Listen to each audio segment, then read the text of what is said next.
Welcome to the June the 13th issue of Lunch and Learn with Tony Woodard, who is the Chief Inspector for the state of Arkansas.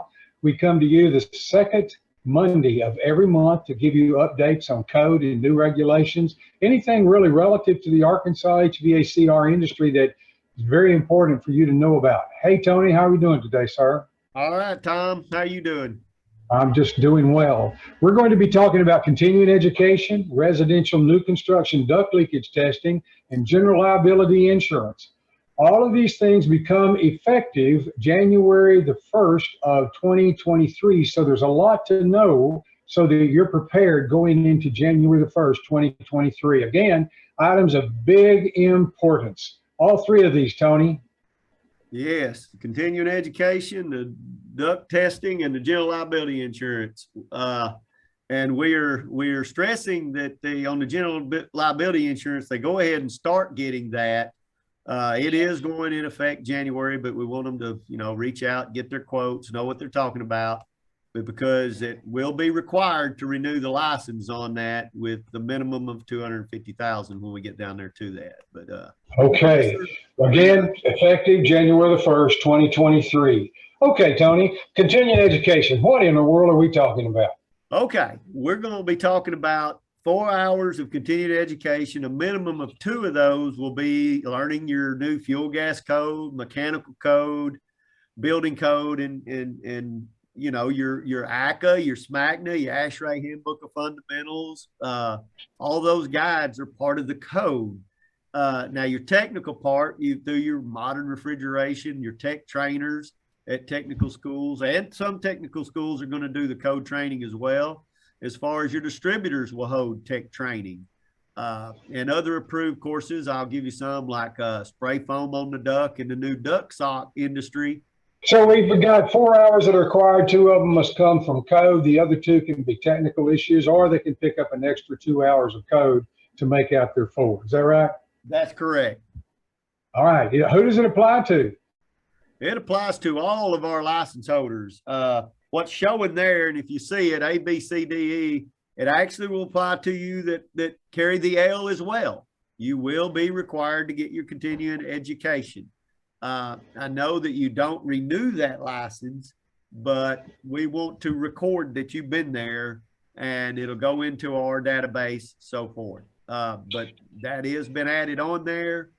We do want them to stay current with their training, and I would strongly recommend that they would want to be versed in all the changes with everything that's happening. What if I don't have a business, if I'm just working for somebody else, Tony? Okay, that's a very good question. I'll give you an example of up north contractor, a big company up north. They have 5 Class A's. They use it as a step promotion for their employees.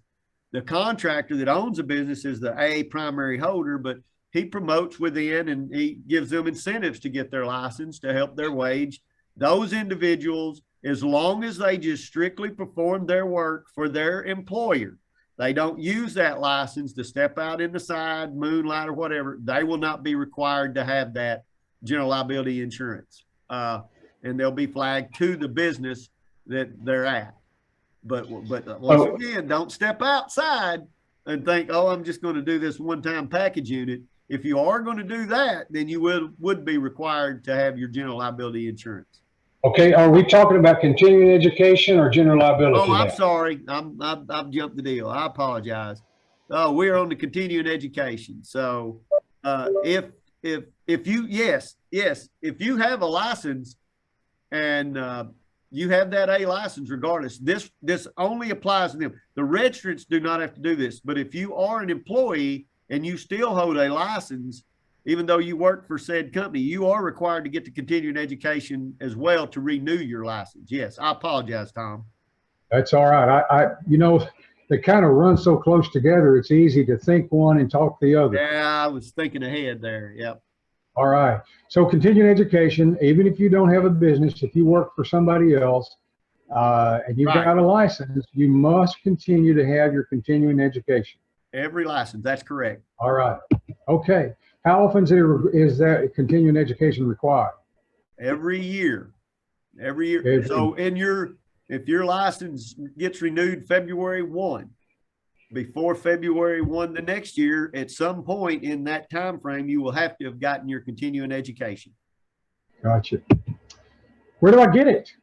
Oh, lots of places. We're going to have, in fact, we've already got 2 vetted. We have a location in Black Rock, Arkansas that's vetted, that's going to do Saturday training.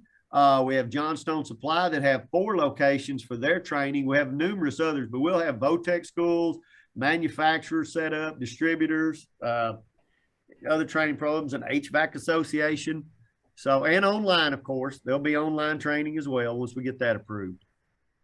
I might mention that we're working with ACA right now to provide their online training available and get it approved so that they can, start helping Arkansans get their online training as well. So I'm excited about that. That'd be awesome. Fantastic. What's it going to cost, Tony, to be able to get this education? Boy, that's a tough one. We don't know. We don't regulate that at the Department of Labor and Licensing. We just regulate your license and the requirements for your license, such as the general liability insurance and the continuing education.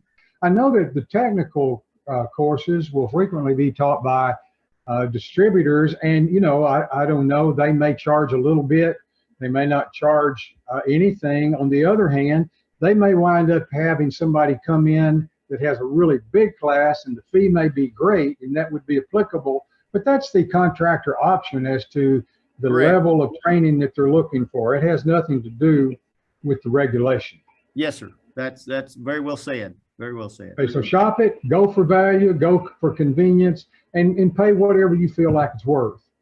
Now, it's got to be approved training. What do we mean by approved? It's looked at for your licensing board, the Arkansas Department of Labor Licensing Board, board members themselves. We gather the information, myself and Lindsay. We will check it out and give them our recommendation. And what we're doing, we're vetting their experience, we're vetting their knowledge, we're vetting their location, the time frame, availability. All these things are going into place. Ease, location. We're trying to. We have, I believe it was 7,600 contractors that are required to get this. Now, that's not the total. I think we're at 14,000 something when you count registrants, but the contractors themselves, I think we're over 7,000 that will have to get this every year. So we are doing our best to have a travel distance less than 40 miles. I think we're going to achieve that. I think our furthest mileage might be 38 miles, and I'm afraid that's going to be the Waldron area down to drive up towards the Fort Smith area. But we're doing our due diligence. All right. Residential new construction duct leakage testing. Yes, sir. This is a ball game that's going to start. Any new project that has been permitted from January 1 of 2023, this does not stipulate light commercial, residential. This is new construction residential. I will tell you, it's in the IRC, which regulates residential. However, they are making a push for the 2024 code cycle. Mr. Moore and I will be at Louisville at the code hearings and the voting. That is already on the books. They are looking to make it straight across the board. You're testing your duct work no matter where. Most of our commercial, when we're doing commissioning things, it's duct tested anyway. But it's coming. So my point with that is just get geared with it, understand it, be knowledgeable about it, find you a competent person to do it, or do it yourself. You have both options. So come January the 1st, 23, it's residential new construction. That's the only thing we have to worry about. Okay. That's right now. How do they test it? They're going to test it with their leak tester, their duct blaster, as I used to call it. And nowadays they have the new high-tech digital ones. They're awesome. They're the most accurate one I've ever seen. When we used to tote around on our dolly, almost look like a vacuum pump. But the new ones are very, very accurate. They're very user-friendly. Go to your iPhone, you get your report, you send your report in immediately. We're not talking about, we might get a week of training, and you're not talking about adding, I don't think, an hour to your job. Once you're done, if you're set up, you're there, you get a roughed in, you can do your duct test all on the same day, walk away. Cool thing about it is that you're going to wind up giving your customer a lower utility bill and higher comfort because you're not going to be throwing air away to the outside that they just paid to heat or cool. And this week right now is proving you don't want to be doing that. Hey, so can they test their own ductwork? Yes, if they're a certified duct tester, and the HVAC Association provides that training. There are other organizations, they get that license to be a certified tester. That's all that's required. They have that proof, they can test their own. Okay, you mentioned that the association is providing those classes.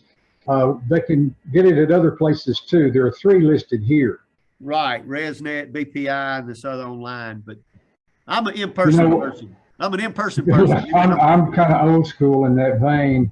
You know, while we talk about the association offering the class, ResNet classes are absolutely great. BPI classes take you a step farther than we go to in our DET verifier classes. So it really depends upon what you're looking for. If you want to rate a house, if you want to get into weatherization, you need to look at ResNet or BPI. If you're looking strictly at testing that ductwork or testing that house to see how leaky it is, what we offer is good. Southface is a company that's been around for a long time. We certainly recommend you look at them. So, you know, while the association sponsors this Lunch and Learn, and we work together closely with labor and licensing, we want people to go wherever it is convenient and affordable and meets their needs. So anyway, I just want to throw that out there as a disclaimer. How much leakage can you have in a house, Tony? 6%. 1,000 square foot home, you're talking about 60 CFM, 2,000 square foot home, 120 CFM. And, you know, you got to think about that. Think about a 2,000 square foot home and take your minimum 12 by 12 bedroom when, you know, some build that, and we treat that with a 6, 120 CFM. So you're basically stating that you could leak enough that would treat that room. We don't want to do that. We want to beat that. Okay, there's 3 different times that you can test that ductwork. Yes, we can test it. Questions have been brought up due to distribution. Can we test it without an air handler or furnace? Absolutely. I'm going back to my day when I tested ductwork. I did that anyway. Tested my supply, tested my return. I did not want the leakage reading around my cabinet. I did a lot of light commercial though. I wasn't doing this for residential. We should have been all this time, but you can test it with the air handler in place, without. Remember, your unit's going to leak 3%. It's just going to. At best, you might get a gasketed door that might give you 2, whatever. But you know, so if you think about the 6% total, 3%'s on your cabinet, you need a duct system that's pretty tight. If you test that without your equipment, you're getting a true reading of your duct system, a true reading. Absolutely. Absolutely. Can you hire somebody else to do the testing? I mean, I can do it myself, but can I hire somebody else? Yes, sir. As long as they've got that certification of one of those entities you mentioned, absolutely, they can do it. Question is the cost. I think that might be your next question. We don't know. I know one gentleman was doing it for around $200, but that's fine. If you build 20 houses a year and you just want to add that on and you get somebody that's certified, they can come in and do that for you. Absolutely. You know, one of the things that we do say in our classes, if you're only going to do 2 or 3 new construction a year, it might be a better investment for you to hire somebody else. Right. If you're going to do the 20 or more, maybe you want to invest in the equipment because it's a significant investment. But again, it's up to the contractor and to make a decision based on, you know, cash flow and what they feel like the return on their investment will be. I will tell you this: the duct blast testing is going to help us educate those that have run a lot of flex duct and are not running that to the true 4%. And what I mean is pulling it tight per ADC, the instructions. That duct blast tester is going to show you the restriction. Yes, it will clearly tell you that restriction. We're moving on to general liability insurance. The question is, how much is a person required to carry? In Arkansas, we are going with a bare minimum of $250,000. So a lot of our surrounding, I'll give you Tennessee, that's $400,000.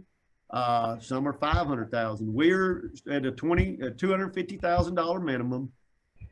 We did some checking around. It's anywhere from $300 to $400 a year. You can get that on one job, make that back, but it is protecting yourself and the consumer. It's long been over need. It's just, I can't believe it's took us 20, what are we, 30 years, Tom? What are we, 20? Long time, Tony. Long time. You know, and I'm glad we started it for 250,000 because we didn't want it to appear onerous for a good guy who's, you know, out in a rural area and he's just doing a few jobs a year. We didn't want to make it look like we were trying to put him out of business.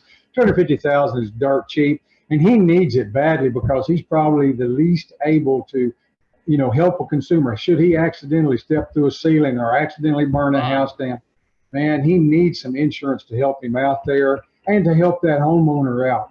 So it's a very low threshold, but I'm very happy with it. So thank y'all for doing it. Yeah, and think about a standard $500 deductible. You go through a ceiling in a house now, you're talking $3,000 to fix that at costly garden house. Yeah, it's money ahead, money ahead. The reason I'm laughing is that I have stepped through one.